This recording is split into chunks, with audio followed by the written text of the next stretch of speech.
ቤት ቁጭ ብለሽ ያወራሽውን ለማድረግ ብትሞክሪ ሰው ገድዬ አላውቅም። ለመጀመሪያ ጊዜ ግን ባንቺ ላይ አደርገዋለሁ። ዳሬ ይኸውልሽ ብቸኛ ያለኝ ተስፋ ትዳሬና ቤቴ ነው።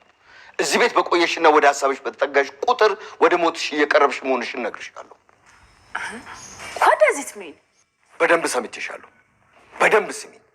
ድጋሚ ቤቴን ለመበጥበጥ ከሞከርሽ ከቤቴ ውጭልኝ ብዬ አልልሽም። ስለ ዘንዶ ለማውራት መጀመሪያ ወንዙን ተሻግሮ ነው ይባላል። ቤቴ ውስጥ ነው ያለሽው። እገልሻለሁ። እንዴ is that true? እኔ ያልኩት ነገር ነው እንደዚህ ያስቆጣ? ይኸውልሽ ቤተሰቤን ለመበጥበጥ አንዲት ነገር አደርጋለሁ ብትይ እኔ አጠገብሻለሁ። ውሳኔው ያንቺ ነው። ያኔ ደግሞ ፈጽሞ አታውቂኝም፣ በጭራሽ አታውቂኝም። ድጋሜ ላስታውስሽ፣ ሰምቼሻለሁ። ሰይፍ ይዘሽ ወደ ቤቴ ለመበጥበጥ ከመጣሽ ያ ሰይፍ መጀመሪያ የሚያርፈው ያንቺ አንገት ላይ ይሆናል። ነበርኩ ብሽቅ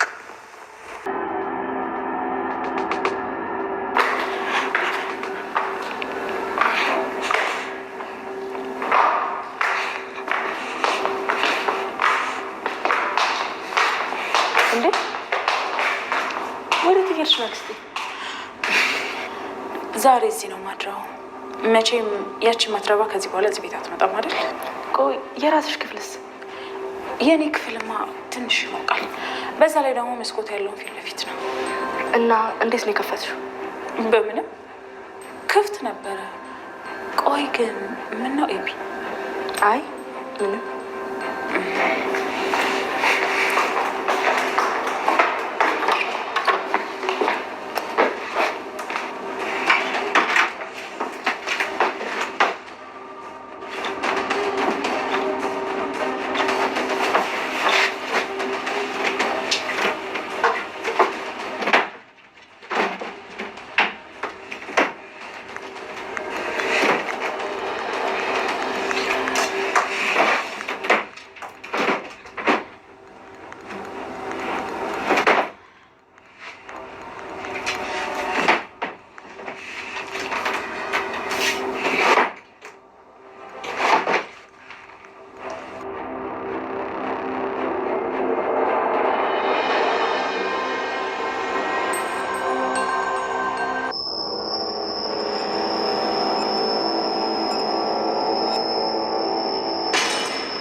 ሰላም ድና የተከበራችሁ ቻናል ቤተሰቦች እንዴት ናችሁ? ደህና ናችሁ ወይ? እኔ በጣም ደህና ነኝ። ሁላችሁም በያላችሁበት ሰላማችሁ ይብዛልኝ። ዛሬ ይዤላችሁ የመጣሁት ዳጣ ድራማ ነው። ዳጣ ድራማ እንግዲህ የዳጣ ድራማ አቶ ደረጀ ዝምታውን ሰበረ ማለት ነው። በዛሬው ቀን በጣም የሚያስደነግጥና የሚያስፈራ ነገር ነው የተናገረው ማለት ነው። እና ወንዶች አቶ ደረጀ ምንድን ነው ያለው ስላችሁ ትላንትና እንግዲህ ባለፈው ክፍል ላይ የወይዘሮ ማርታ እህት አይታችኋታል። ማንም ሰው የለ ብላ ከኤቢ ጋር የምትነጋገረውን ነገር አቶ ደረጀ ድንገት ከውጭ በመግባት ሰምቷት ነበር ሁሉንም ያለውን ነገር። ከዚህ በኋላ ብሎ አስጠንቅቋታል ማለት ነው። ቤቴን ለመናድ እየመጣሽ ከሆነ እኔ ነኝ ማጠፋሽ ብሏታል ማለት ነው። በጣም የሚያስደነግጠው እሷ እንኳን እንደዚህ ያደርጋል ብላ አላሰበችም ይመስለኛል። እኔም አቶ ደረጀ በዚህ ልክ ኃይለኛ ነው ብዬ አላስብም። ግን ማንም ሰው በህይወቱ ስትመጡበት በዚህ ልክ ነው ሊያስተናግዳችሁ የሚችለው እና ሁሉም ሰው የሆነ የራሱ የሆነ ያስቀመጠው ማንነት አለው ማለት ነው። በህይወቱ የማይደራደርበት ነገር ሲመጣ የሚያወጣው ማንነት አለና አቶ ደረጀ ምንድን ነው ያላት? ህይወቴ ትዳሬ ነው፣ ህይወቴ ልጆቼ ናቸው፣ ህይወቴ ሚስቴ ናት። ይህንን ነገር ለመበጥበጥ ለማፍረስ ከሆነ የመጣሽው ወደ መጣሽበት ተመለሽ። ደግሞ ስማን ፈቅዶልሽ መጣሽ? እንዴት ልትመጪ ሳልሽ? ምን አይነት ድፍረት ነው ብሏታል። እሷም ይሄን ነገር ለማለት ፈልጌ አይደለም እንዲሁ ከኤቢ ጋር እየተነጋገርኩ ነው ብለዋለች። እንግዲህ እሱም ግን ከቤቱ እንድትወጣለት እና ከዚህ በኋላ እሷን እዛ ቤት ማየት እንደማይፈልግ እንዲሁም በጣም መጥፎ ሴት እንደሆነች ነግሯታል ማለት ነው። እሷ ግን እንግዲህ አይኗን በጨው አጥባ እዛው ቤት ቁጭ ብላለች። ይባስ ብላም እንግዲህ ወደ ወይዘሮ ማርታ ጋር ሄዳለች ማለት ነው። ወይዘሮ ማርታ ጋር ሄዳ ያው ሻይ እየጠጡ ባሉበት ጊዜ እንዲሁም ገና ከመምጣቷ ጀምሮ ወይዘሮ ማርታ እንዴት መጣሽ? እንዴት አይንሽን በጨው አጥበሽ ትመጫለሽ? አታፍሪም ወይ? ደግሞ ደሬስ ፈቅዶልሻል ወይ? እሱ ካልፈቀደልሽ ምንም የሚሆን ነገር የለም። ስለዚህ ወደ መጣሽበት መመለስ ትችያለሽ ስትላት፣ እህቴ አንቺ አይደለሽ እንዴ በፊት ሳጠፋ የምትመክሪኝ? አሁንም እኮ ሳጠፋ ልትመክሪኝ ይገባል ትላታለች። አይ አንቺ ከጥፋትሽ የምትማሪ ሴት አይደለሽም። ስለዚህ እኔ ደግሞ ትዳሬን ባንቺ ምክንያት ማጣት አልፈልግም ብላታለች ማለት ነው። አይ እንዴት እንደዚህ ትያለሽ? ምንም ቢሆን እኮ ታላቂ ነሽ። ከልጅነት ጀምሮ አንቺ ነበርሽ ጥፋቴን እያስተካከልሽ እዚህ ያደረሽኝ። ስለዚህ አይሆንም። እኔ በቃ ያለሁበት ቦታም በጣም ደብሮኝ ነበር፣ ብቸኝነት እየተሰማኝ ነበረ። እኔ እኮ ለመዝናናት ከሆነ እዛም ሀገር እዝናናለሁኝ፣ ግን ያው ሰው ስለናፈቀኝ ነው የመጣሁት ትላታለች። ነገሩ አንቺ የትዳርን ትርጉም አታውቂውም። ለዛ እኮ ነው አልፈርድብሽም። ስለዚህ ስለ ትዳር ልታስተምሪኝ አይገባም ብላታለች ማለት ነው። እሺ ግን ያው አይንሽን ልገልጥልሽ ፈልጋለሁ ማርቲ፣ አንቺ የማታውቂው ብዙ ነገር አለ ትላታለች። ስለ እኔ ትዳር ምንም የምታውቂው ነገር የለም ባክሽን እህቴ፣ ዝም ብትይ ይሻለሻል ብላታለች ማለት ነው። ያው እሷ ግን ዝም ለማለት ስላልቻለች ወይዘሮ ማርታ እንግዲህ ምን አለበት አንዱ ልጅሽን ብትሰጪኝ ትላታለች። አይ እንዴት ሆኖ ሰጥሻለሁ፣ አንቺ ለምን አትወልጂም ትላታለች። እኔ ሳልፈልግ ቀርቶ መስሎሽ ነው እንዴ? በጣም ነበረ የምፈልገው፣ ግን ያው ፈጣሪ ያልሰጠኝም። ግን ችግሩ ከማን ነው ትላታለች። ወይዘሮ ማርታም ችግሩ ከሷ እንደሆነ ይህንን ችግር ደግሞ ለማየት ከአቶ ደረጀ ጋር ሄዳ ሐኪም ቤት እንደታየች ቼክ እንዳደረገች ነግራታለች ማለት ነው። ይሄ ነገር አልተዋጠላት፣ ምክንያቱም ችግሩ ከወይዘሮ ማርታ ስለሆነ እህትየዋ እንግዲህ ለወይዘሮ ማርታ ያቀረበችላት ጥያቄ ምንድን ነው? እንግዲያውማ እንደዛ ከሆነ ደረጀ ታዲያ በሁለት ልጅ ዝም ብሎ አርፎ ይቀመጣል ብለሽ ነው ወይ? እና ታዲያ ባሌን ማገጠ እያልሽው ነው? እባክሽን አንቺ ልጅ እባክሽን ወደ መጣሽበት ተመለሽ። የኔ ህይወት ትዳሬ ነው፣ የኔ ህይወት ልጆቼ ናቸው። ምንም እንኳን እንደናጡት እንደ ሀያጡት ሁለት ቢሆኑብኝም ነገር ግን በትዳሬ ለመጣ ነገር ድርድር አላውቅም ትላታለች። ምን ነው ከእህትሽና ከትዳርሽ ምን ልታስበልጭ ነው? ወይ ትዳሬ ህይወቴ ነው፣ ምንም አላስገባበትም ብላ እንግዲህ በጣም ስላናደደቻት ከስሯ ተነስታ ሄዳለች ማለት ነው። አቤጌልም እንግዲህ እቤት መቀመጥ ደብሯት ውጭ ሄዳ ነበር ከናታን ጋር ተገናኝተው። የናታንና የአቤጌል ነገር እንደምታዩት አቤጌል እንዲሁ ከናታን ላይ ዞር ማለት አልቻለችም። ምክንያቱም በተደጋጋሚ ጊዜ እኔ እህቴ እንዳጣን እህቴ መሆኗን ካወቅኩኝ ወዲህ በጣም ነው መወዳት፣ ልጎዳት አልፈልግም። ነገር ግን አንተ የእሷ መሆን አትችልም ብላ ለናታን እቅጩን ነግረዋለች። ናታን ግን እሷን እንደማይወዳት እንዲሁም ደግሞ ምንም አይነት ፍቅር ለአቤጌል እንዳሌለው የሚያፈቅረው ዳጣን እንደሆነ ነግሯታል።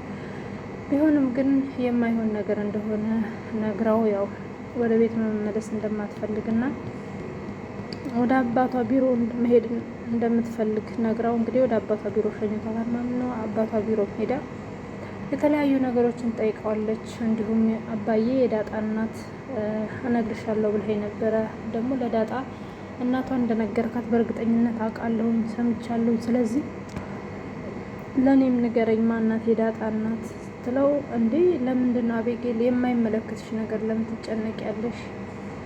የዳጣን እናት ማወቁ ላንቺ ምንም አይጠቅምሽም። ስለዚህ እባክሽን አርፈሽ ተቀመጪ። ደግሞ እኮ ከዚህ በኋላ አላስጨንቅህም ብለሽ ነበረ፣ ለምን ቃልሽን ታበርሻለሽ ይላል። እንግዲህ በልጅነት የሚያነብላት ስለ እውነት የሚናገር የሆነ ግጥም ነበረ። እሱን እየገጠመላት እያለ ከስልኩ ላይ እንግዲህ አቤጌል አባቷ ያደረገው ነገር በጣም ስላሳዘናት በጣም አልቅሳ አቅፋዋለች ማለት ነው። እሱም በጣም ተጸጽቶ እናንተ በጣም ጥሩ ልጆቼ ናችሁ፣ ሚስቴም በጣም ንጹህ ናት፣ በጣም እያዘንኩ ነው ያለሁት። አሁን እኔ ለእናንተ አባት መሆን የሚገባኝ ሰው አይደለሁም እያለ እንግዲህ አቶ ደረጀ በጣም ተጸጽቶ ለአቤጌል እየነገራት ነበረ። ዳጣ ደግሞ እንግዲህ እየደወለች ወደ ሰላም ጋር እናቴ እናቴ እያለች ነው። ሰላም ደግሞ እባክሽን ኧረ እንደዚህ ስትይ ወይዘሮ ማርታ ትሰማና ጉድ እንዳይፈጠር እባክሽን እማዬ ማለቱን ተይ ትላታለች። እኔ ናፍቀሽኛል፣ ወደ አንቺ ጋር መምጣት ነው የምፈልገው ትላታለች። አይ አሁን ሳይሆን ነገ ጠዋት ነኝ።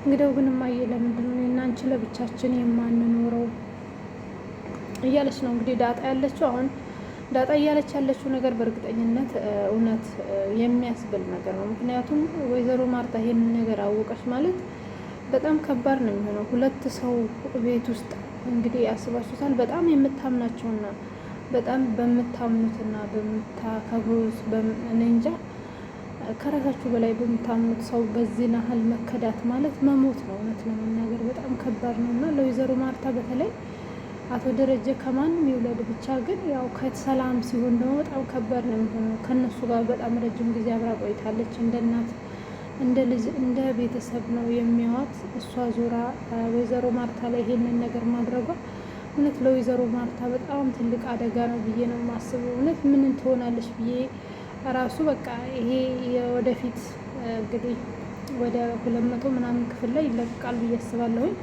ያኔ ግን ይሄንን ለማየት እኔ በጣም ነው ጓጓሁት። አሁን ላይ ወይዘሮ ሰላም የዳጣ እናት ማለት ነው እያደረገች ያለችው ነገር ምንም ምን እየተዋጠልኝ አይደለም። እናንተ ሀሳብ አስተያየታችሁን አስቀምጡ። ምክንያቱም ምንም ቢሆን እንደው ብትቸገርም እንኳን በውጭ ልጆቿን እያሳደገች ልጆቿ አቶ ደረጀ ሆነው ራሱ ከታወቁ በኋላ በስነ ስርዓት እንዲረዳ ማድረግ ትችል ነበረ። ነገር ግን እዛ ገብታ እንዴት ነው የሚሆነው? አቶ ደረጀ እውነት አስችሎት ልጆቹን ያለማየት ይችላል። ህፃኑ ልጅ ሲያድግ ማን ይመስል? በጣም ከባድ ነገር ነው እውነት ለመናገር ማለት ነው። እና የወይዘሮ ሰላም ወደዛ ቤት መመለስ እኔ ምንም አልታየኝም። እንደው በጣም ትልቅ ችግር ከመፍጠሩ የዘለለ ሌላ ጥሩ ነገር ይፈጥራል ብዬ አላስብም ማለት ነው። እና ውዶች በሌላ በኩል ደግሞ እንግዲህ እንዳያችሁት አቤጌል ወደ ክላሷ እየሄደች ባለች ሰዓት እንግዲህ አክስታቸው ክላሷ ፎቅ ነበረ። ነገር ግን ዳጣ ክላስ ነበረ እየሄደች ነበረችው። ነገሩ ያልጣማት አቤጌል እንግዲህ አክስቴ ወዴት ነው የምትሄጂው ስትላት አይ እዚህ ክላስ ነው ማደር የምፈልገው። እንግዲህ አክስትየዋ የፈለገችው ከዳጣ ላይ የሆነ ፋይል ማግኘት ነበር። ምክንያቱም አቶ ደረጀና እሷን አባትና ልጅ የሚያደርጋቸው የሆነ ፋይል ወይንም ደግሞ ዳጣ እዚህ ቤት ለምን እንደተቀመጠች የሚያሳይ ፋይል ነበረ እየፈለገች ያለችው። በጣም ክላሷን እየበረበረች ነበረ። እንግዲህ አቤጌልም ነገሩ ስላልጣማት ደረጃ ላይ ቆማ እያየቻት ነበረ ማለት ነው። አልሄደችም ነበረ፣ እዛው ቆማ እንዳለች ነበረ ዳጣ የመጣችው ማለት ነው። ዳጣ አክስትየዋ ከክላሷ ሳትወጣ ነበር እዛ ክላስ የገባችው ማለት እንግዲህ ይሄንን ነገር አቶ ደረጀ ሰማ ማለት በጣም ትልቅ ነገር ነው ማለት ነው። ምክንያቱም ምንድን ነው የምትፈትሸው? እንዴት ሰው ክላስ ትገባለች? ምንስ ብትጠራጠር በዚህ ልክ ሰው ክላስ ገብታ ይሄን ያህል መፈተሿ በጣም አደጋ ነው ማለት ነው። እንግዲህ በቀጣይ ምን እንደሚፈጠር አብረን የምናየው። ምክንያቱም ዳጣ ደርሳባታለች። ሴትዮዋ ከክላሷ ሳትወጣ እውነት እዛ ክላስ እንድትተኛ ትፈቅድላታለች ወይስ ሌላ ጦርነት ይፈጠራል የሚለውን ነገር በቀጣዩ ክፍል አቀርብላችኋለሁ። አብራችሁኝ ስላላችሁ አመሰግናለሁ።